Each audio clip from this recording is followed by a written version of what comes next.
All right, welcome in. My name is Farzin Vasugian. Hope your week is going well. The month of August coming to an end as we get closer and closer to kickoff. This is the Chiefs Zone podcast. Appreciate everyone who is downloading and listening to the podcast, whether you are listening live on Facebook and on YouTube. Big thanks to all of you guys watching and listening on the live stream, or if you are listening to the archived version of the podcast.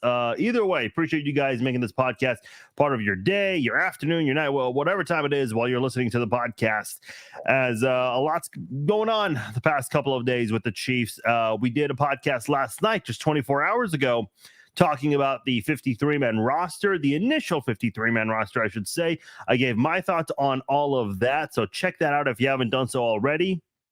We'll talk a little bit about the Chiefs roster. The practice squad was announced today. We got the official announcement of the practice squad, and I think some Chiefs fans liked what they saw in the practice squad so far. So we'll get into that, talk about that, and also got to get into Brett Veach's press conference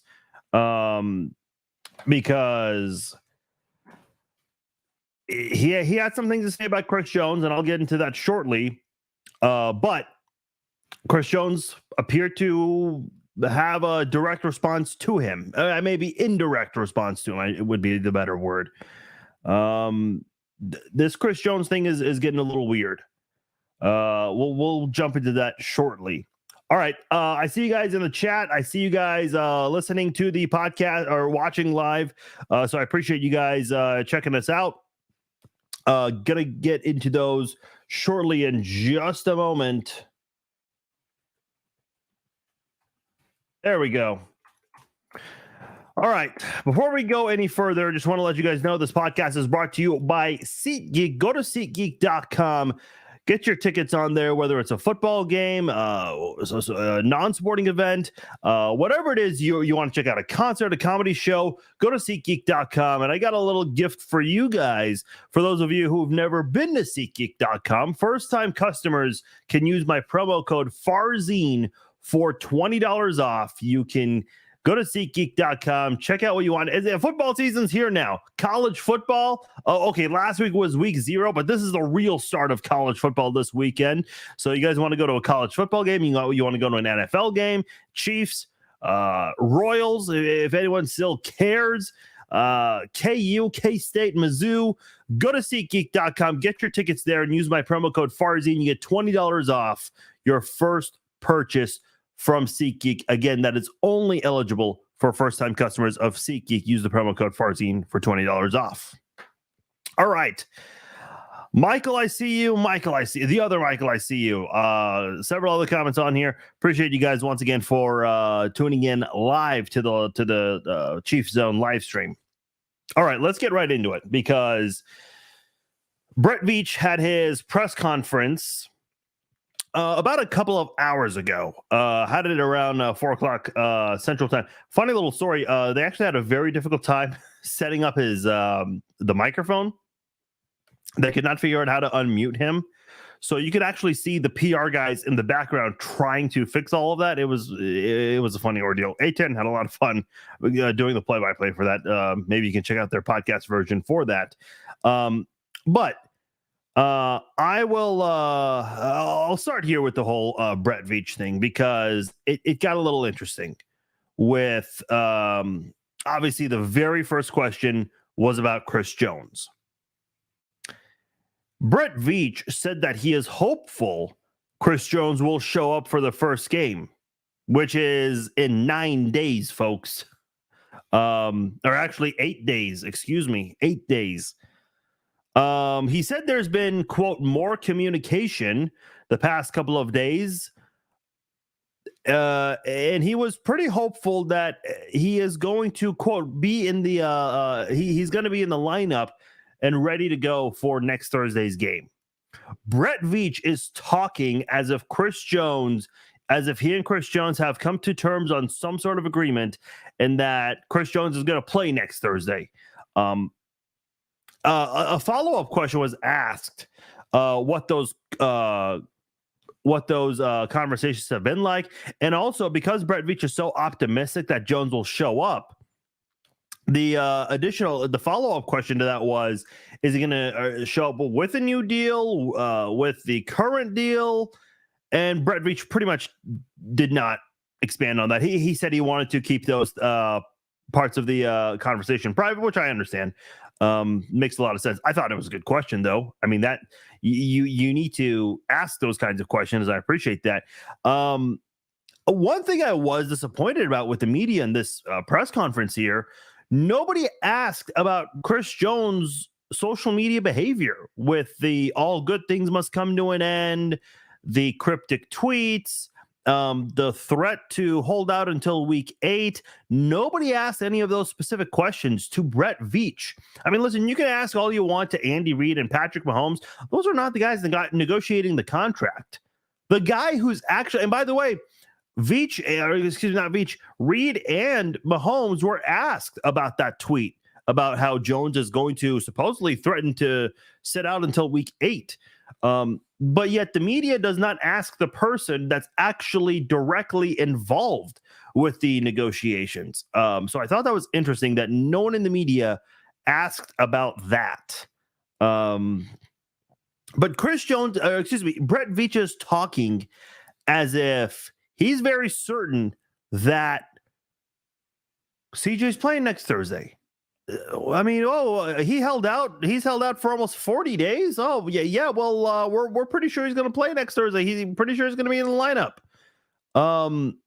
Brett Veach is talking as if almost nothing bad has happened the last month and a half. I mean, listen, nothing horrible has happened, but I mean, we are talking a very lengthy holdout here from Chris Jones. So I'm not quite sure if something's in the works and maybe we're all just being duped here. Like we're just following the circus for no reason. I don't know. But this whole thing is getting weird. It got a little weirder less than an hour after Brett Veach made his comments. Obviously, the comments he made about Chris Jones, the national media picked up on that and they reported that. Chris Jones appeared to have followed up with a response of some sort, a very interesting response. So this is from the year 2021 when the Chiefs went to visit the Raiders in Allegiant Stadium in Las Vegas. There's a picture of Chris Jones sitting. This looks like a pregame photo. I can't really tell. He's sitting on a cooler, and you can see some of the other Chiefs players in the background. Chris Jones basically is posting a picture of himself sitting on the sidelines. This is pretty much, I mean, like if you want to translate this, it's him indicating that he's going to sit out for who knows how long. I know people are trying to put a positive spin on everything Chris Jones. Remember when Chris Jones put the Kevin Yates lyrics, "All good things must come to an end"? And there were some optimists out there, who were saying, oh, well, maybe he's just referring to his summer off-season vacation coming to it. And folks, stop. Just stop. This guy is held out for close to 40 days. Where are we at fines? Either $1.9 million or $2 million in fines. Yeah, he's not showing up. Okay, for those of you who are watching live right now, I just want a simple yes or no answer. Do you think, like, if you had to put $100 down right now, do you think Chris Jones is playing next Thursday? I don't. I just don't. Brett Veach is talking about Chris Jones as if nothing has happened the last month and a half.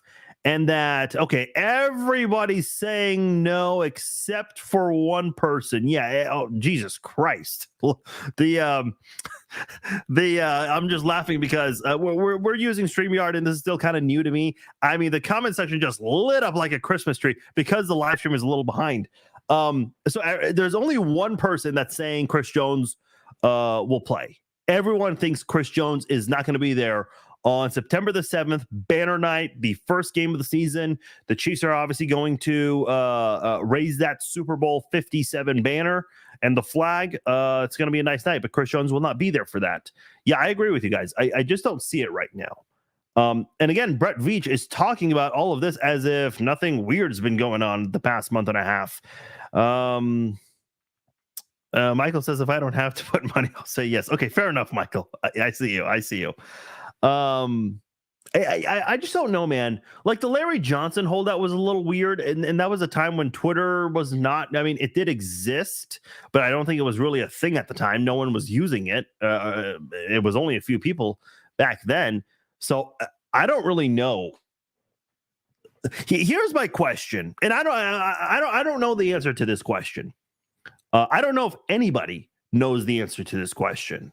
We can make educated guesses, but here's what I want to know: what is realistically the end game in all of this? What the hell is going to happen? Is he going to show up? No deal, new deal. I sound like Howie Mandel. Deal or no deal?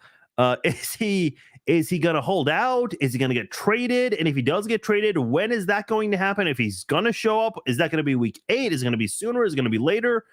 I don't even know right now. I'm just struggling. Like, what's the end game in all of this? How does Chris Jones benefit here? Because here's what I said in response to that picture he posted. He claims he's going to hold out until week 8. Let's just assume that will be the case. You're going to miss pretty close to $10 million. And on top of that, it's going to be very close to $4.5 million in fines. So in order to make a point about getting $10 million more, he's willing to miss out on $14.5 million from his salary and fines altogether. And listen, I'm sure he can afford it. He says he can. I don't know what Chris Jones, what his money thing is like, how he spends and all, but I don't care who you are. I don't care if you're Bill Gates. I don't care if you're Elon Musk. $14.5 million is a lot of money. Okay. I don't care if you're the richest person in the world. I don't know who that is right this moment, but $14.5 million is a shit ton of money, man. I mean, how many Bitcoins could you have purchased with that back when Bitcoin was at its highest at what 60,000? Anyway, I'm just being facetious there. I just don't know, like, what's going to happen at the end of the day. I don't know. I'm just reading your guys' comments, which is why I'm not talking right now. I don't think anyone knows. Like, how is this going to end? And someone made a point on that post when I shared Chris Jones's picture. You're not doing yourself any favors for the future either in terms of the franchise tag.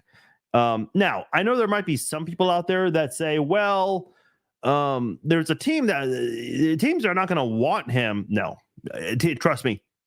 If Chris Jones, the idea is people think that teams would not want Chris Jones because of his social media behavior. Listen, folks, social media, cryptic behavior, that kind of stuff, teams can deal with that. Okay. If the guy is Chris freaking Jones, teams are going to be knocking on his door very quickly to try to get him on the team. It's just the way Chris Jones is behaving. And listen, is it possible he's trolling us and just trying to be funny in the process? I don't know. I don't know. Because here's the thing, like, when do you show up? And when you do show up, what are you going to talk to the media? Because I'm sure there's going to be a lot of questions there that Chris is not going to want to answer. I'd be willing to bet Chris Jones is going to what's the word I'm looking for? Not boycott. He's going to refuse to do media because I don't think he wants to answer any of these questions.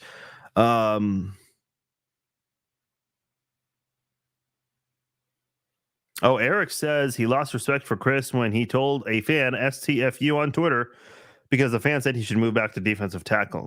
Well, that fan was not wrong. That's for damn sure. Bob says the question is, can we win without him? Stats look pretty good without him. That's not a bad point at all, Bob. I said this yesterday. I looked at the defensive line depth chart. Well, there's no depth chart yet, but you pretty much have an understanding as to what the depth chart's going to look like. It's not some big mystery here. But I'm looking at the defensive line. Dude, that personnel looks awful. And even if Chris Jones was there, maybe it would not be as noticeable because, you got Chris Jones there. But, man, this defensive line looks bad outside of George Karlaftis. I mean, I really hope FAU steps up and balls out like people think he's going to. But he has had kind of a slow progress in training camp and in the preseason. He's been very low on the depth chart for quite some time, and he's played a lot of preseason snaps. We didn't see a whole lot out of him. I'm just not sure exactly, how is this defensive line going to fill in? There might be a lot of high-scoring football games this year for the Chiefs. Listen, if that's the case, I have no issues with the Chiefs maybe looking for an offensive player. And watch, I guarantee you this is going to happen. The Chiefs are going to go out there and get an offensive player that they think could maybe contribute to their team. And a lot of people are going to say, well, that's not a defensive tackle. There's no defensive tackle help there. The logic behind that to me is if you're going to have some holes on defense, well, bolster that offense. I know people don't like the idea of Mahomes being forced to go out there and putting up 40, maybe 50 points a game and still not winning, kind of like how we saw in 2018 with that Rams Monday Night Football game. But you know what, man? Realistically, what defensive help are you going to get right now? Because the Chiefs did not think it was going to take this long. So they're here now. There's nothing they can do about it. So if there's a way to bolster the offense right now, do it. Just do it. This is really not a time to look back and say, well, we shoulda, coulda, woulda traded him before the draft. No, I mean that stuff is past now. You gotta look forward at this point. And I'm just not sure at this rate, what defensive help you can get.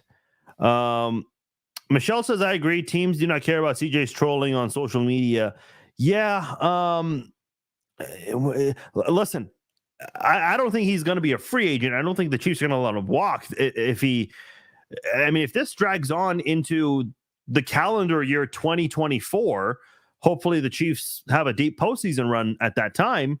But, they're going to franchise tag him. They will. They're not going to let him just walk. There is so much compensation to receive. Now, at the time for next season, he'll be 30 years old.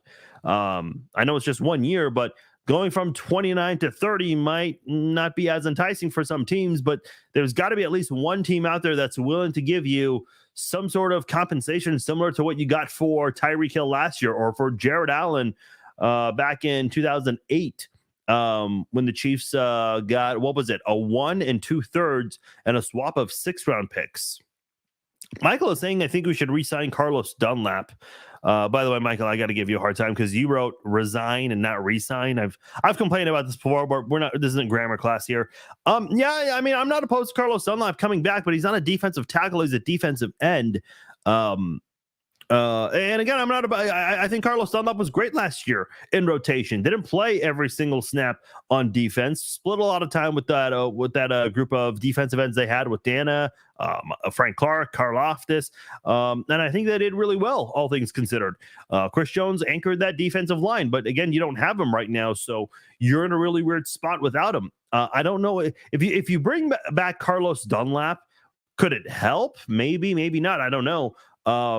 It's just that specific position right there is not. Let me say this: Carlos or George Karlaftis, I like him. I think he's going to have a better second season. He really stepped up in the second half of last year, his rookie year. Mike Dana, I think he's a good guy in rotation. We haven't seen Mike Dana as a starter a whole lot in the NFL, so that'd be very interesting. We're still not really sure what kind of a player FAU is going to be. it doesn't appear he's going to start or play a lot early on. Now we'll see. Obviously, in 8 days, we'll. I wanted to say 8 short days, but it feels like it's going to be a long 8 days with this whole Chris Jones saga.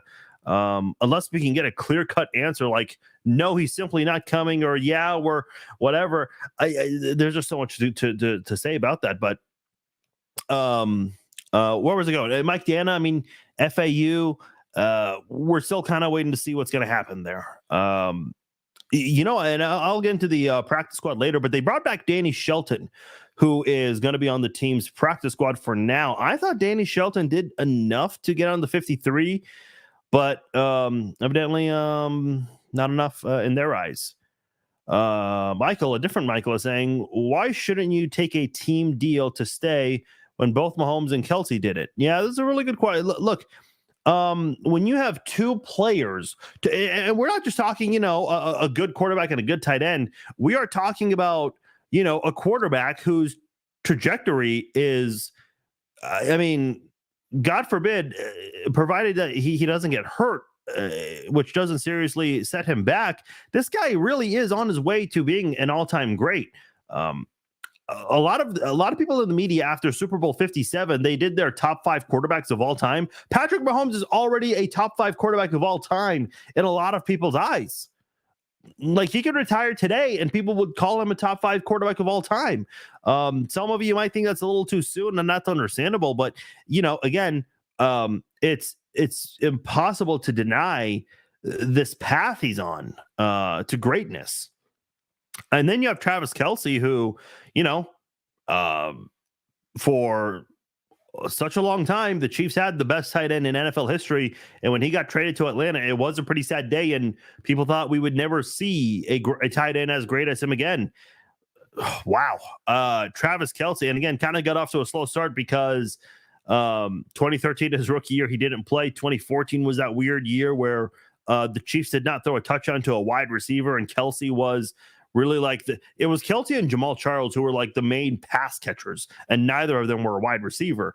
But then he really came onto his own and really stepped it up. And he's had 7 consecutive seasons of 1,000 receiving yards. No one has even come close in NFL history to that at that position. And you have these two guys that are taking less money for the betterment of the football team. Patrick Mahomes has said on the record, I think in Sports Illustrated, he gave a quote saying that he's taking less money because he wants everyone else to stick around, including Chris Jones.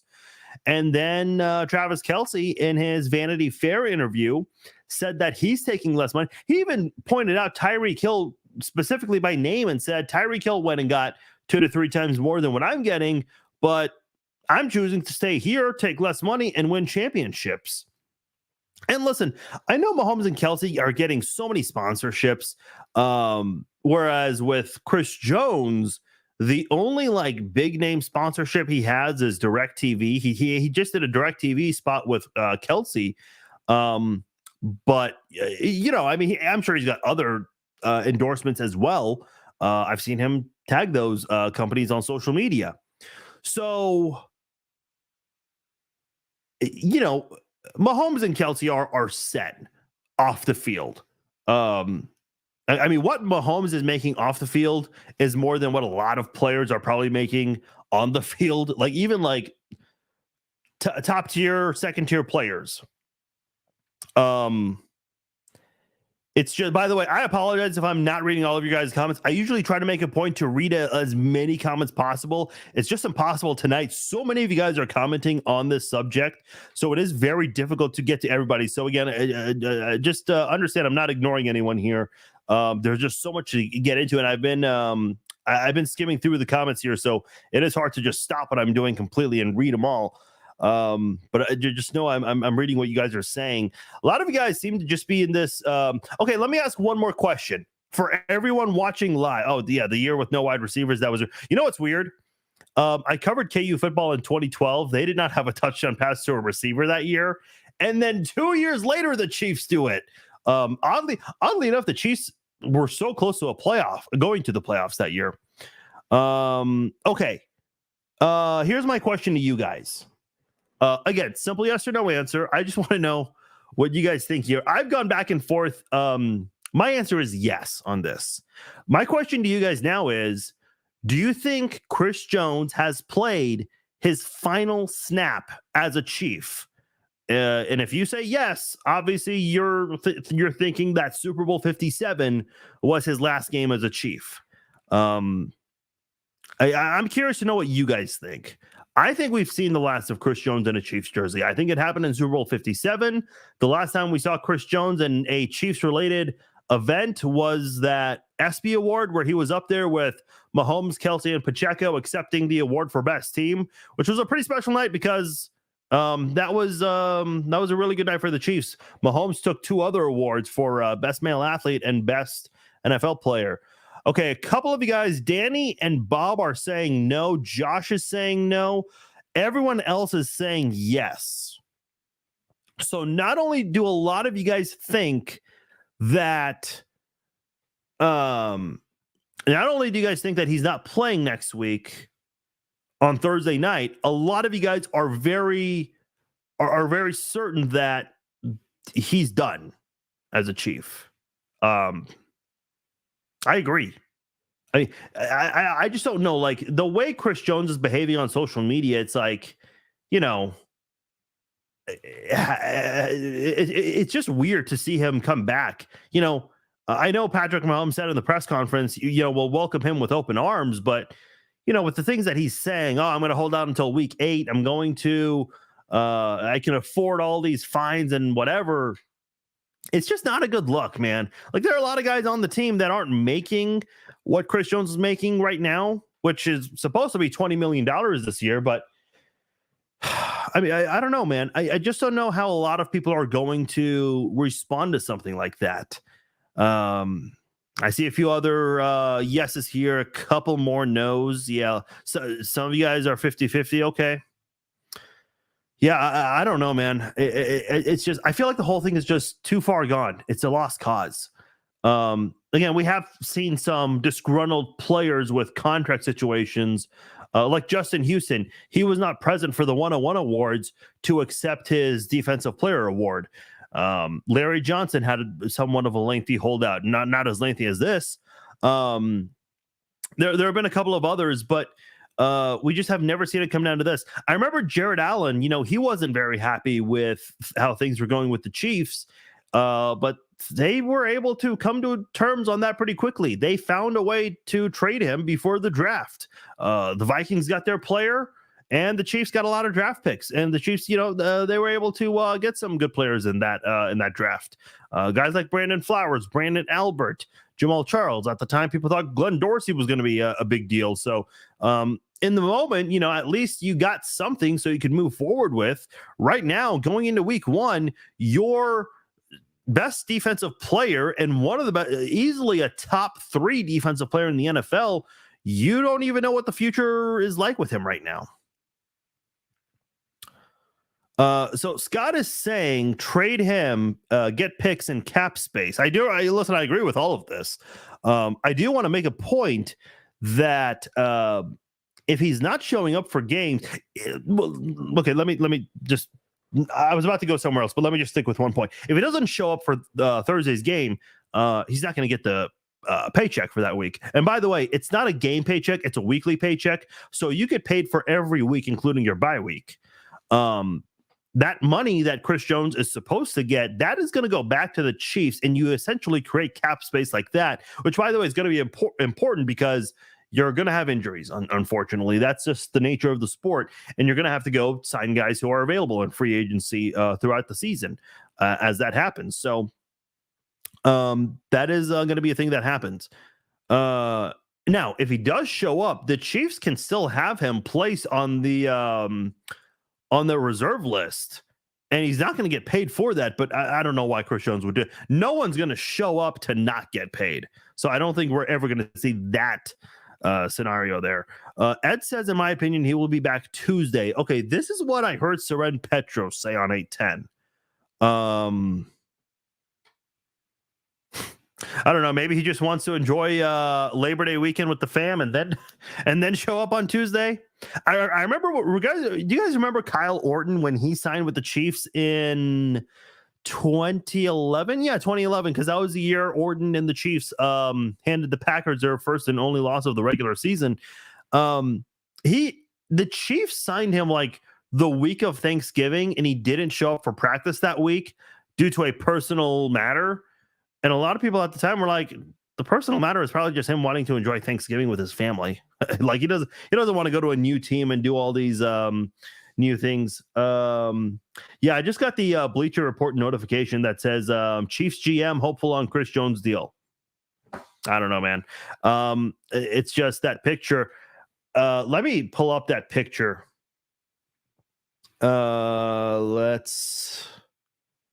So for those of you who are listening to the podcast version, I'll go into details here. So yeah, Chris Jones, this is the picture he posted. It's just him sitting on a cooler on the sidelines. This looks like pregame. I can't quite tell. I think it's pregame. No one looks tired. No one looks like they're sweating or anything. So yeah, that's just him sitting on the sidelines. And Chris Jones posted that, I want to say less than an hour after Brett Veach's press conference. You know, that doesn't come off like someone that's looking like he wants to play anytime soon. He just doesn't want to be there with the team. And by the way, let me just say something, because there are a lot of Chiefs fans that Nicole says boo him out of the stadium. Oh boy. Yeah, I would imagine that could happen. But for those who are saying, you know, why not just pay him? Okay. Let me Chiefs over the cap. Listen, there's this thing called a salary cap. It's a real thing. I know in the past people have said, oh, well, you can massage the salary cap. I don't even know what that means. Let me put this up on the screen. And again, I'll go into detail for those listening to the podcast version. Okay, so this is overthecap.com. I'm sure if you go to Spot Track, you'll see something similar. Let's see. Where am I trying? Okay, look at this. Look at team cap space. $813,681. Okay, that is the team cap space right there. You're not paying him 28, 29, $30 million when that's how much cap space you have. Chris Jones, that's what he wants annually.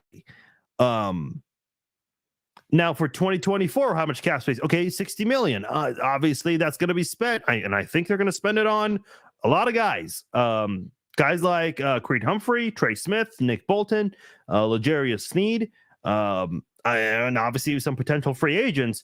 But right now, I mean, I've seen bloggers and podcasters say this also.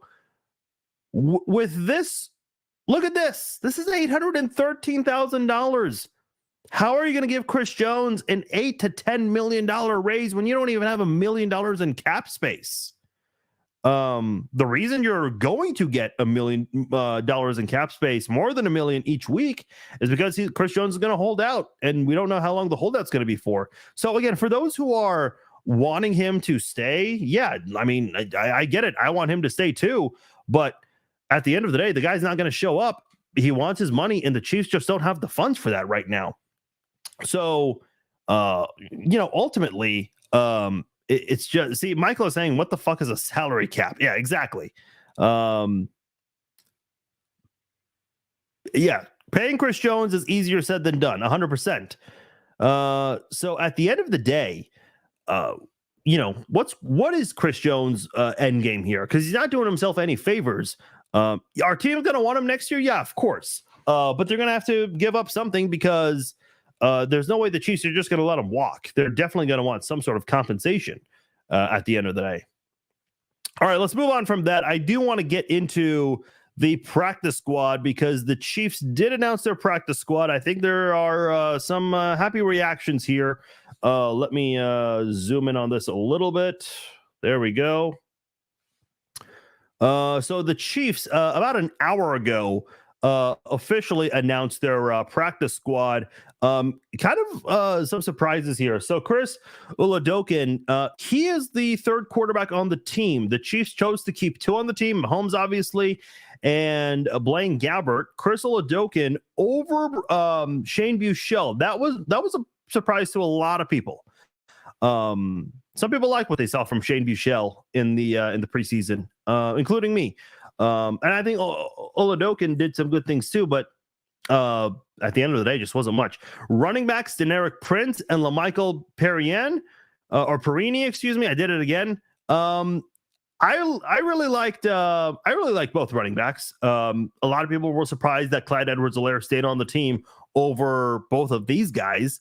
But they're back on the practice squad. I was actually surprised Perini did not get picked up by anybody. I think with his speed, some team out there would want to have him on their roster. Matt Bushman had a really good preseason last year. Not as impressive this year, but sticking around with the Chiefs. Cornell Powell, a draft pick from 2021. Worth noting when we, speaking of 2021 draft picks, Joshua Kendo, the defensive end who they got that year, not on the team anymore. The Chiefs just choosing to move into a different direction with him. That's according to Charles Goldman from ADZ Sports. Austin Ryder, been around for a little bit. Darian Kennard, 5th round pick last year. I'm going to butcher this name, but Chukwuebuka Godric, a part of their international deal there. He's sticking around as a tackle, and then on the defensive side, a lot of defensive tackles, including Danny Shelton. Again, you guys know my thoughts on Danny Shelton. I like him, big dude. A lot of people also like Iko Boy-Doe, obviously a local connection going to Kansas State. So I think a lot of people were really hoping that he would make the 53-man roster, but didn't. However, he is sticking around on the 53 or the practice squad, excuse me. And then Deon Bush. Deon Bush was kind of a surprise to me, but he's sticking around at the very least on the practice squad. I don't know if you guys can hear that, but there are dogs barking. I love the setup here, I really do. But I got a window right here, and a window just you can't see it because it's just out of the frame, but a window right there. So anytime we got dogs barking, it's always it's always good to see. Yeah, I mean, I see your guys' comments about the salary cap, about trades. Yeah, I mean, I think that's the direction we're going to. Sam says I like Boy-Doe just for his name. I do want to get into something interesting on FS1. By the way, I don't watch these shows like Undisputed, First Take, First Things First, all these. I mean, I'll watch some clips online. Obviously, like Nick Wright, you gotta listen to what he has to say. Because I've been a huge fan of Nick Wright's ever since he did local radio here in Kansas City. In my opinion, I think Nick Wright was the best radio host Kansas City's ever had. I thought it was kind of a bad day for sports talk radio in Kansas City when he left. It's weird. 810 has been able to keep a lot of their guys, whereas 610, they've had a lot of guys go national. Guys like Nick Wright, DA, who's doing great things over at CBS Sports. And you can also hear my good friend Jody McDonald Sunday nights. I go on his show occasionally, so check that out. They also have or had Danny Parkins. By the way, those are all Syracuse guys, if I'm not mistaken, which is no accident either. So, you know, when it comes to 18, I think by far the best host there is Saran Petro. And again, he's a Syracuse guy. Anyway, I'm getting off topic here. All these shows like on FS1 and ESPN, I don't ever watch those shows. I don't know who has the time to sit and watch any of that. But there are people who do. There was a very interesting debate on FS1 about Joe Burrow and Patrick Mahomes, because apparently some people out there think that this is a close battle of some sort, as if you got to compare the two. So I did not realize this until recently, but Skip Bayless has two new hosts because Shannon Sharp is no longer on the show. I don't know what he's up to nowadays. But now you have Richard Sherman and Keyshawn Johnson. As a lot of you guys, I'm sure, remember, Keyshawn was recently let go with that big wave of cuts from ESPN. Yeah. So let's start here. Let me get the no one with a okay. Here's my thing. Like, those are the people that watch. There have been times. Listen, I'm very fortunate with what I do for work. I'm able to. Listen, I have my own schedule, so I'm very thankful for that. There's several months ago, I actually stayed home and watched. I think it was First Take on ESPN. Forgive me, I don't know the names on whichever network. Dude, these shows are horrible. Like with talk radio and podcasting and YouTube, I mean, you have so many other options than those people. But I guess they're getting ratings. I don't know. Shannon Sharpe's going back to ESPN. No, I hope not. Anyway, Skip Bayless was trying to make a point that Joe Burrow is better than Mahomes. Richard Sherman and Keyshawn Johnson shut that down real quickly. If you guys remember, Richard Sherman, he was on the other side when the Chiefs won Super Bowl 54 against the San Francisco 49ers, and Sherman talked about how Mahomes was capable of lighting up the scoreboard in a very short amount of time. He said Mahomes scored 20 unanswered points. He actually meant 21 in the fourth quarter in the final 8.5 minutes. And he also mentioned, Mahomes has been starting in the league for 5 years. He's got 2 MVPs, 2 Super Bowl MVPs, whereas Joe Burrow, he does have better weapons. Yes, Mahomes has Kelce, which is better than what Burrow has. But after Travis Kelce, who does Mahomes have right now? Yeah, sure, Kadarius Toney, Justin Ross, but those are guys that were, hoping that they hit their potential. Right now, when you look at the Chiefs pass catchers, there's no one that is viewed as a viable threat outside of Travis Kelce, maybe Isaiah Pacheco, but even then, he's not viewed as like a top 10 running back in a lot of people's eyes, which, I think he will be this year, after this year. So Richard Sherman talked about that. And then Keyshawn Johnson also weighed in, and this is, the funny thing. Obviously, when you're ringless, what do you have to lean on? Head-to-head record. Well, Sherman did call Mahomes a bad man. Meanwhile, Keyshawn Johnson, he actually shut this down pretty quickly. He said Mahomes has been to 3 Super Bowls, was won 2. Burrow's been to 1 and has 0 wins. Then, and listen, I don't like to do the whole if game. But Keyshawn, he went there and talked about Dee Ford being offside, which, listen, I've said many times, I don't think that's fair. People always talk about crucial moments late in the game. No one ever talks about these kinds of mistakes early in a game. The Chiefs didn't score a point in that first half.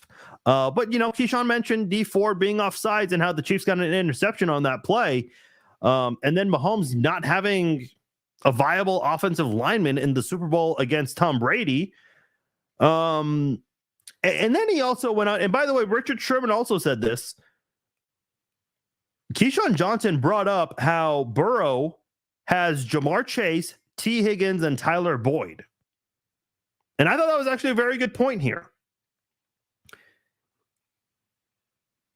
If Tom Brady, Peyton Manning, Drew Brees, Brett Favre, Patrick Mahomes, Joe Montana, if they played in today's NFL, which is 17 games, well, I mean, Brady did last year, technically, I guess, but if they played in a 17-game schedule with those 3 receivers, I mean, they're throwing 60 touchdowns.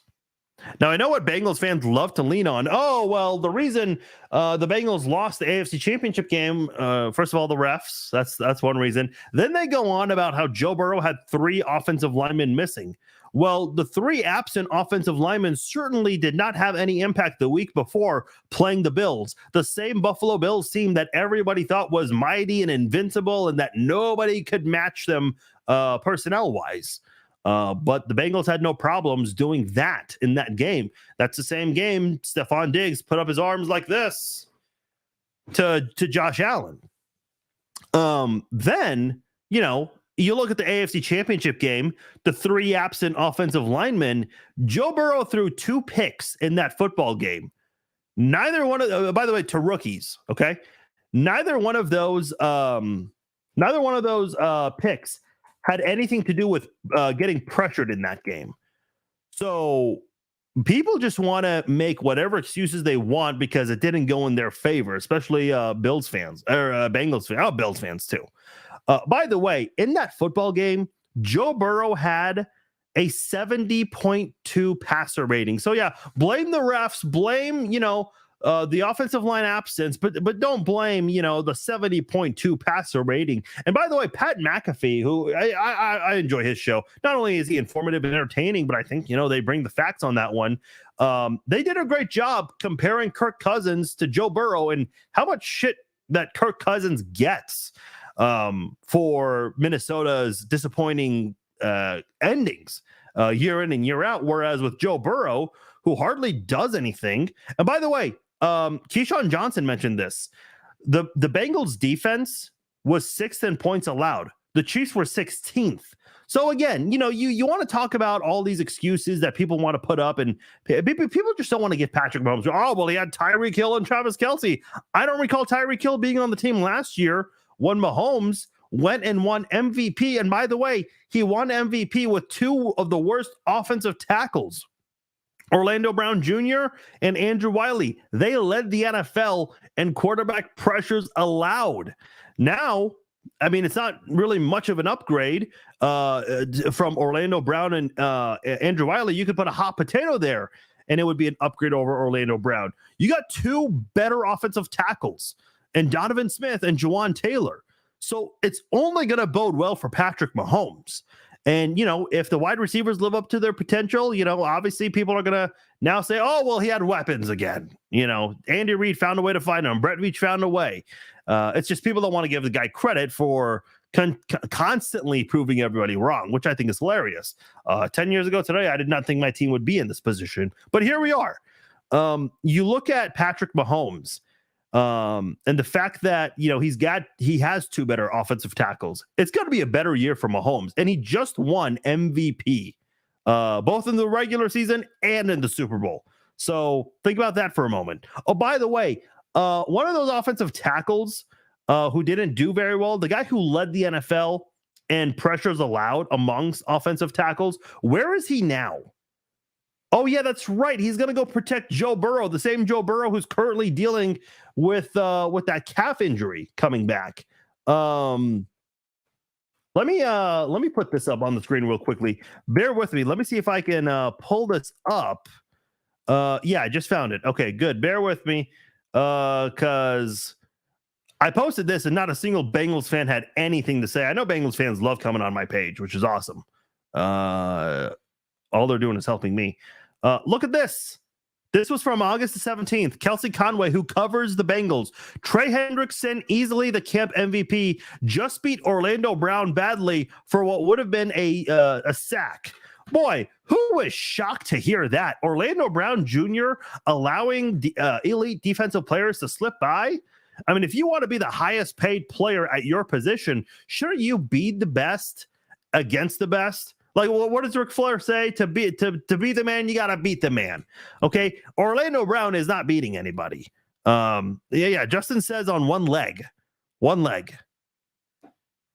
Yeah. Chiefs played rookie. Do you know how many rookies stepped up in that AFC Championship game? And I know Bengals fans love to lean on, oh, well, Mahomes was missing, or Burrow was missing 3 linemen. Mahomes lost 3 wide receivers in the AFC Championship game, and he completed a pass to Marcus Kemp, who I'm sure Bengals fans have never heard of. Marcus Kemp, for you Bengals fans that need some education here, he didn't catch a pass all year last year, and Mahomes converted a first down pass to him. Imagine that. Listen, I think it's hilarious. I don't care that Bengals fans don't believe me. They'll find out real soon. I love it. Orlando Brown went on ESPN and did an interview talking about how he's so great, and the interviewers on ESPN were kissing his ass, like, "Oh, you went to 4 Pro Bowls. Why is that? Let's pretend like there's value in the Pro Bowl." Even Keyshawn Johnson said today on that segment that I was just talking about with Mahomes and Burrow. He even said, "Hey, Pro Bowls don't mean shit anymore." Like, I mean, it's just a reality at the end of the day. Tyler Huntley played in a freaking Pro Bowl recently. I mean, come on.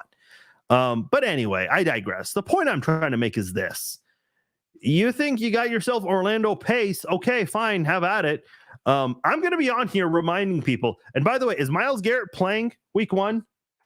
I know he was dealing with that injury, and they just redid his deal. I know he was dealing with some sort of an injury in camp.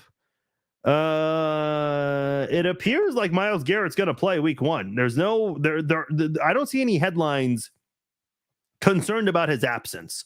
So I'm telling you right now, unless they found a way to get Orlando Brown to improve, Myles Garrett is going to feast in that week 1 game. That is the week 1 game I am very excited to watch.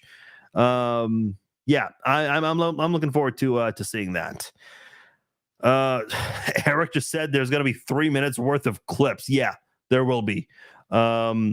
I posted this on Twitter recently where in that Colts game where the Chiefs lost, Orlando Brown, as soon as the ball gets snapped, Orlando Brown is on his ass, just done. Like, and Mahomes is already running for his life. Like, come on. Listen, I was rooting for him. There was all this talk about him losing weight, getting in shape, but that didn't translate to anything. Look, Burrow's great. I think it helps that he has all those weapons, but Burrow's not mobile like Patrick Mahomes. So I hope either Orlando Brown has worked on his pass blocking because he's not going to have Jerick McKinnon there to help him with the pass block. Or I hope Joe Burrow got faster in the offseason, because if neither of those things are going to happen, Joe Burrow's in for a very long season, and Bengals fans are going to learn the hard way. Not my fault. I mean, I'm just letting them know. I'm just letting them know. I know Cincy fans are watching. I know they're on the Facebook page following me, which is awesome. So, you know, I mean, they're not going to say anything once they find out we're right. Chiefs fans have been saying this entire time on Twitter, Facebook. I see it. But they don't want to believe it. They're in denial. They just want to say 1-3 or rent free. You know, that's all they have to go off of, which is great. Okay. Let me see.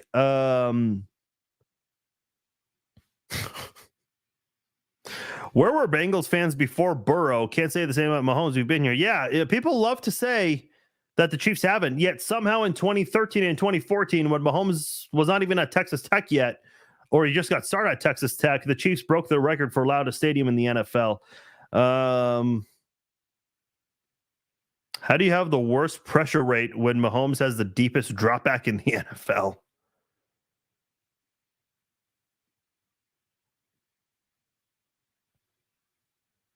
You know, I'll tell you right now, I think the Bills are taking steps back. I'm just not sold on them anymore. The whole like Stephon Diggs thing, I don't think the team is past that. They're just not. There are some concerns there. The Bengals, I think they'll still be there, but I don't think that offensive tackle that they got is going to help them as much as they think. And then the point I'm trying to get at here, I put my standings out today, my predictions. I have the New York Jets finishing, I think, 14-3. I can't even remember my own predictions. How embarrassing is that? I have the Jets really high, and a lot of people are saying I'm believing into the hype. Here's why. The Jets were 7-3 at one point, leading the AFC East. And then Zach Wilson just totally dropped the ball.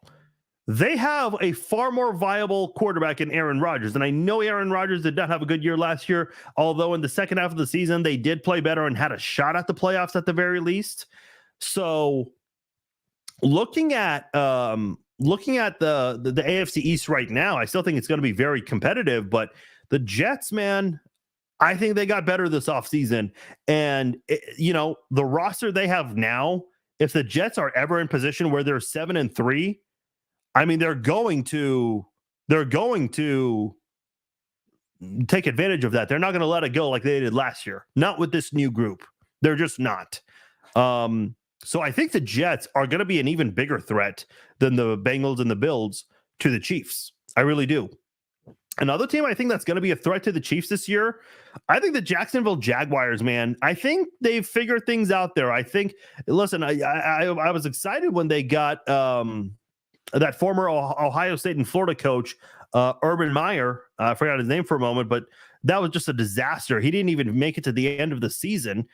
But Doug Peterson, obviously, we love Doug Peterson here in Kansas City and what he's done. He's done a fantastic job turning that Jaguars team around, especially last year with the slow start they had. I think the Jaguars have it figured out. I really do. So I think the Jaguars are also going to be a team that's going to step up and be very competitive. And I think they're going to be a bigger threat to Kansas City. I think the Jaguars and the Jets are now going to be those teams where, yeah, sure, the Bills and Bengals are good. They've been very good the past couple of years. But, I think the Jets and the Jaguars, they've got something to say. I think they're going to be a team that challenges the Chiefs more than those other two teams. So those are just my thoughts on that. All right, I'm going to get out of here. I appreciate you guys joining me for this episode of the Chief Zone. Covered a lot of stuff here. Again, it feels like this podcast, this live stream, had more comments than any of the other live streams we've had. So thank you guys for that. It's kind of like the Chiefs. You can't sign everyone. You can't give everyone top dollar. You have to pick and choose. So I had to pick and choose which comments I read today. So if you commented and I never read your name or your comment, I apologize. I promise I don't hate any of you guys. Much love to everyone that showed up. This was an awesome live stream. A lot of great interactions here. So thank you guys once again for joining me for the live stream. So big ups to you guys again, killing it in the chat box. Yes, got to give it up to you guys. There will not be another podcast until next week. So for those of you, if I don't hear from you guys, if you don't hear from me again, have a great Labor Day weekend.